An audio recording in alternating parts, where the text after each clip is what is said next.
ভরা বর্ষাকাল পড়ে গেছে, আর এই বর্ষাকালে আমাদের রান্নাঘরের কিছু জিনিস খুব তাড়াতাড়ি নষ্ট হয়ে যায়, পোকা ধরে যায়। সেই বর্ষাকালের কিছু টিপস তোমাদের সঙ্গে আজকে শেয়ার করতে এসেছি। তো এরকমই কিছু রসুন, দেখো এই রসুনগুলো আমাদের কিন্তু প্রচণ্ড পরিমাণে রান্নাঘরে দরকার হয়। আর এই রসুনগুলো যদি একসাথে এতটা নিয়ে আসা রাখা যায় তাহলে কিন্তু খুব তাড়াতাড়ি নষ্ট হয়ে যায়।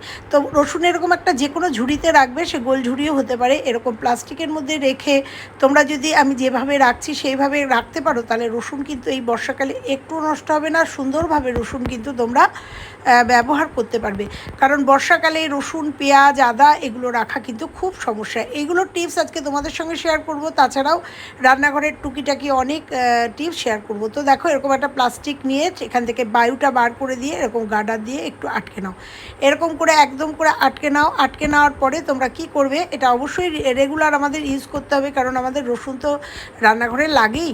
তো দেখো এইবার দুবার থেকে টেনে নিয়ে এটাকে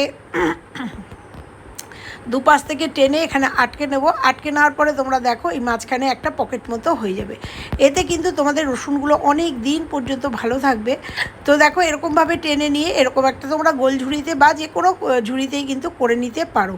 তো দেখো এরকম করে আটকে নিলেই কিন্তু মাঝখানে একটা পকেট মতো হয়ে গেল। আর এই পকেট দিয়ে কিন্তু তোমরা রসুন বার করে ব্যবহার করতে পারবে, তাতে কিন্তু কোনো অসুবিধা হবে না। পুরো বর্ষাকালে তোমাদের এই রসুন ব্যবহার করলে পরে রসুন কিন্তু একদম যেমন কাতা তেমন থাকবে। তো দেখো এরকমভাবে পকেট করে নিয়ে আমি একটা রসুন তোমাদের বার করে দেখাচ্ছি, এতে কিন্তু কোনো সমস্যাও হবে না। তো দেখো এরকমভাবে রসুন বার করে ইউজ করে আবার তোমরা এইভাবে এটাকে রান্নাঘরে যে কোনো জায়গায় রেখে ব্যবহার করতে পারো। ছোট্ট একটা টিপস, কিন্তু বর্ষাকালের ভীষণ উপকারী একটা টিপস।